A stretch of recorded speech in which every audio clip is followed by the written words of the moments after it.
برطانیہ میں پاکستان کی جمہوریت کے اوپر بحث ہو رہی ہے، دوسری طرف پاکستان میں کیا ہو رہا ہے، ان چیزوں کا ذکر کیا اخبار نے اس میں۔ اچھا، عمران خان صاحب نے ایک سوال کے جواب میں کہا کہ میں اس وقت قید میں ہوں لیکن پورا ملک میری طرف دیکھ رہا ہے، ہر کسی کو مجھ سے امید ہے، اور انہوں نے کہا کہ میں اپنا وقت کس طریقے سے گزارتا ہوں یہ بھی انہوں نے بتایا اخبار کو انٹرویو میں۔ انہوں نے بتایا کہ میں زیادہ وقت ایکسرسائز کرتا ہوں، اس کے ساتھ ساتھ آنے والے مستقبل کی پلاننگ کرتا ہوں، اور سب سے زیادہ جو چیز مجھے حوصلہ دیتی ہے وہ عبادت ہے، اور میرا اللہ پر ایمان ہے کہ مجھے ہر حالت میں انصاف ملے گا، آخر میں انصاف ہوگا، اور جس چیز نے مجھے سب سے زیادہ مضبوط رکھا ہوا ہے وہ عبادت نے مجھے مضبوط رکھا ہوا ہے، میرے ایمان نے مجھے مضبوط رکھا ہوا ہے۔ یہ وہ ساری باتیں کی ہیں، بڑی امپورٹنٹ جو اس میں باتیں تھیں وہ میں نے آپ سے شیئر کر دی۔ کچھ چیزیں اخبار نے لکھی، کچھ چیزیں خان صاحب نے کہیں، یہ اس پورے انٹرویو کا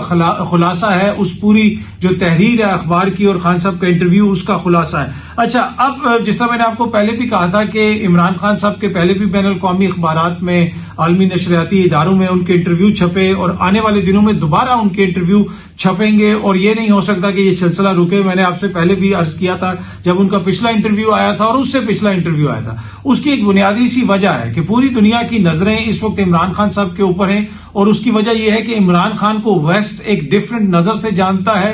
آج بھی اس کے سٹارڈم کی بات ہوتی ہے، جس طرح کا وقت اس نے گزارا، سب کو پتا ہے کہ جناب وہ دہشت گرد نہیں ہے۔ جب عمران خان ان کو یہ بتاتا ہے کہ مجھے اس سیل میں رکھا ہوا ہے، جس طرح اس انٹرویو میں بھی انہوں نے بتایا کہ جہاں پہ دہشت گردوں کو رکھا جاتا ہے، پھر مغرب دیکھتا ہے کہ اس کے اوپر دہشت گردی کے مقدمات ہیں، اس کو کہا جا رہا ہے کہ یہ خدا نخواستہ دہشت گرد ہے۔ تو کیا عمران خان دہشت گرد ہے؟ پوری زندگی اس کی یہ گواہی دیتی ہے کہ ایسی تو کوئی بات نہیں ہے، اور پوری اس کی زندگی جو ہے وہ مغرب کے سامنے ہے۔ عمران خان صاحب اکثر کہتے ہیں کہ جناب میں مغرب کو بڑا اچھا جانتا ہوں، اور اس پہ پاکستان میں کچھ لوگ جو ہے اس میں ناراضی کا اظہار کرتے ہیں اور کہتے ہیں کہ جناب یہ کیسے ہو سکتا ہے کہ خان صاحب کہتے ہیں میں اس کو بھی اس سے اچھا جانتا ہوں، اس کو بھی اس سے اچھا جانتا ہوں۔ تو مجھے نہیں پتا کہ خان صاحب مغرب کو مغرب سے زیادہ اچھا جانتے ہیں یا نہیں جانتے، لیکن مغرب جو ہے وہ عمران خان صاحب کو بڑے اچھے طریقے سے جانتا ہے۔ اور یہ میں آپ کو شروع سے کہہ رہا ہوں، میں اپنی ذاتی مثال بھی آپ کو دے دیتا ہوں کہ ایک دفعہ میں لندن فیشن ویک کے کوریج کے لیے گیا ایک بین الاقوامی ادارے کی جانب سے، وہاں پہ مجھے خاتون ملی جو کسی رشین اولیگارک کی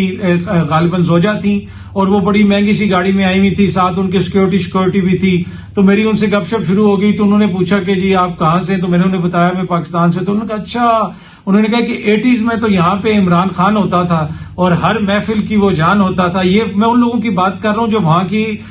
ریسٹوکریسی جسے آپ کہہ سکتے ہیں، وہاں کی اشرافیہ جسے آپ کہہ سکتے ہیں، ان سرکلز کے اندر تو عمران خان کو تو مغرب بڑے اچھے طریقے سے جانتا ہے، اور یہی وجہ ہے کہ جب آپ اس کو کہتے ہیں کہ جی وہ دہشت گرد ہے تو وہ ہضم کرنا مغرب کے لیے تھوڑا سا مشکل ہوتا ہے۔ اچھا، پوری دنیا کے جو بین الاقوامی ادارے ہیں وہ کیوں اس میں انٹرسٹ لیتے ہیں عمران خان صاحب کا انٹرویو کرنے میں؟ اب یہ کرسٹینا لیمب صاحب جو عمران خان صاحب کا انٹرویو کیا، اس کے اوپر انہوں نے ایک ٹویٹ کی ہے،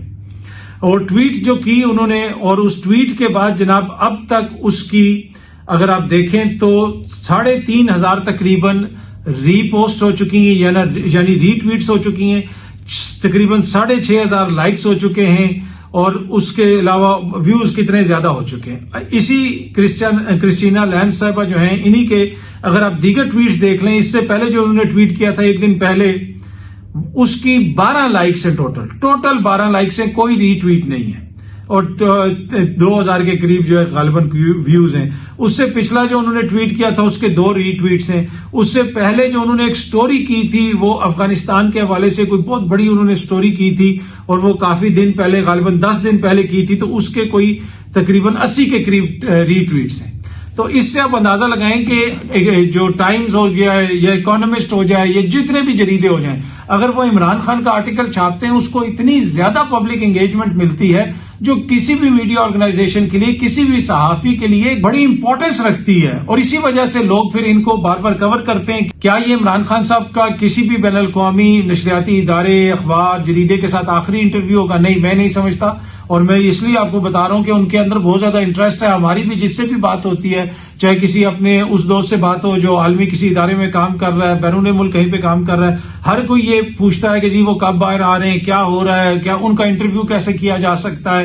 تو یہ وہ ساری چیزیں ہیں جس کو سامنے رکھ کے یہ کہنا بالکل مشکل نہیں ہے کہ یہ تو سلسلہ رکنے والا مجھے نظر نہیں آ رہا۔ اور آج کا جو انٹرویو ہے اس میں بہت ساری باتیں ہیں، اور جن باتوں کا ذکر ہے کہ عمران خان کو اس سیل میں رکھا گیا ہے کہ جہاں پہ دہشت گردوں کو رکھا جاتا ہے، اس کے پاس پیپر اور پین نہیں ہے۔ اب یہ جو ٹائمز اخبار ہے اس کو پڑھتی بھی بڑی نیش برطانوی سوسائٹی کی ایک خاص کلاس اس کو پڑھتی ہے، جس میں آپ کے بیوروکریٹس ہیں، جس میں آپ کے لارڈز ہیں، جس میں آپ کے حکمران ہیں، جس میں آپ کا پڑھا لکھا طبقہ ہے، آپ کے یونیورسٹی پروفیسرز ہیں، یہ وہ سب لوگ ہیں جو اوپینین میکرز ہیں۔ جب وہ یہ پڑھیں گے ان کی نظر سے بھی یہ ساری چیزیں گزریں گی، اور میرے خیال میں ایک چیز جو سب سے زیادہ ان کو ہٹ کرے گی کہ عمران خان کو وہاں پہ رکھا ہوا ہے جہاں پہ دہشت گردوں کو رکھا جاتا ہے، اور دوسرا کہ اس کے پاس پین اور پیپر بھی دستیاب نہیں ہے۔ یہ تو کسی بھی قیدی کا بیسک رائٹ ہوتا ہے کہ وہ لکھ کے کسی کو بھی کچھ بھیج دے۔ تو یہ وہ ساری چیزیں ہیں جن کو دیکھ کے ان کو یہ محسوس ہوتا ہے کہ جس عمران خان کو ہم جانتے ہیں اس کے ساتھ یہ سلوک جو ہے وہ مناسب نہیں ہے۔ اچھا، کچھ ایک دو اور چھوٹی چھوٹی خبریں ہیں وہ بھی آپ سے شیئر کر دیتا ہوں۔ کیا پاکستان تحریک انصاف اسمبلیوں سے نکل رہی ہے؟ کیا خیبر پختونخوا کی اسمبلی توڑی جا رہی ہے؟ جناب ایسی قطعاً کوئی بات نہیں ہوئی، ایسا کوئی فیصلہ نہیں کیا گیا، نہ ہی عمران خان صاحب سے اس حوالے سے مشاورت کی گئی ہے۔ ہاں، اگر نئے انتخابات ہوتے ہیں، نئے انتخابات کا اعلان کر دیا جاتا ہے تو اسمبلیاں تو آٹومیٹکلی ٹوٹ جائیں گی۔ اس وقت خیبر پختونخوا میں بھی حکومت اسمبلی توڑ دے گی، اگر حکومت اعلان کر دیتی ہے، وفاق کے اندر اسمبلی توڑ دیتی ہے۔ لیکن اس سے پہلے نہ پاکستان تحریک انصاف نے کوئی استعفے دینے کا فیصلہ کیا ہے، نہ ہی اسمبلیاں توڑنے کا فیصلہ کیا، نہ ہی اسمبلیوں کو چھوڑنے کا فیصلہ کیا۔ اچھا، نواز شریف صاحب نے بھی جناب اب ایک بات کی ہے کہ سڑک پر پھرتے شخص کو کہا گیا کہ آؤ تمہیں انصاف دیں، فیصلہ دینے والوں کو سوچنا ہوگا۔ نواز شریف صاحب، یہ وہ نواز شریف صاحب ہیں جو مکمل چپ کا روزہ رکھ کے بیٹھے ہوئے، لیکن جو ہی مخصوص نشستوں کا معاملہ آیا وہاں پہ فوراً جناب انہوں نے بول دیا کہ جناب یہ دیکھیں مریم اجلاس بھی بلا لیا۔ اس وقت جو یہ بات کر رہے ہیں کہ جناب سڑک پہ پھرتے شخص کو انصاف دیا گیا اور کہا گیا ادھر آؤ تمہیں انصاف دیں، اس سے پہلے مریم بی بی نے جو جج صاحبان کے حوالے سے گفتگو کی، بنیادی طور پہ مریم بی بی جو ہے وہ نواز شریف صاحب کے الفاظ ہی بول رہی تھیں، وہ نواز شریف صاحب کے جو خیالات ہیں انہی کا اظہار کر رہی تھیں، اور یہ سوچ جو ہے وہ صرف مریم بی بی کی نہیں ہے، یہی نواز شریف صاحب کی سوچ ہے۔ جہاں پہ دیگر مسائل ہوتے رہے، سب کچھ ہوتا رہا، مہنگائی ہو گئی، کیا کچھ نہیں ہو گیا، میاں صاحب نہیں بولے، لیکن مخصوص نشستوں والے معاملے کے اوپر میاں صاحب نے بھی چپ کا روزہ توڑ دیا ہے۔ اچھا، ایک اور چیز جو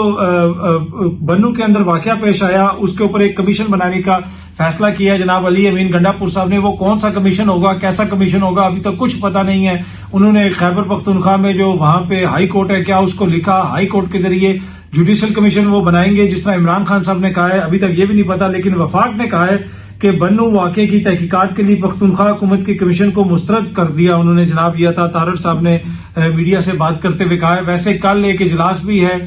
وہ جس میں سارے وزراء اعلیٰ بیٹھتے ہیں، اور شہباز شریف صاحب نے علی امین گنڈا پور کو بلا لیا، اور علی امین آپ کو پتا ہے بڑے اچھے جو ہے وزیر اعلیٰ ہیں، اور شہباز شریف بلائے اور علی امین نہ جائیں، ایسا تو نہیں ہو سکتا۔ کل یقیناً علی امین اس میں شرکت کریں گے، اگر انہوں نے شرکت نہ کی تو پھر آپ پلیز کامنٹ کر کے ہمیں بتائیے گا۔ اچھا، یہ ٹویٹ آپ سامنے دیکھ سکتے ہیں، یہ ٹویٹ ہے جناب شفقت محمود صاحب کی۔ سیاست سے ریٹائرمنٹ۔ آج سے 34 سال پہلے میں نے سرکاری ملازمت سے استعفیٰ دے کر سیاست میں قدم رکھا۔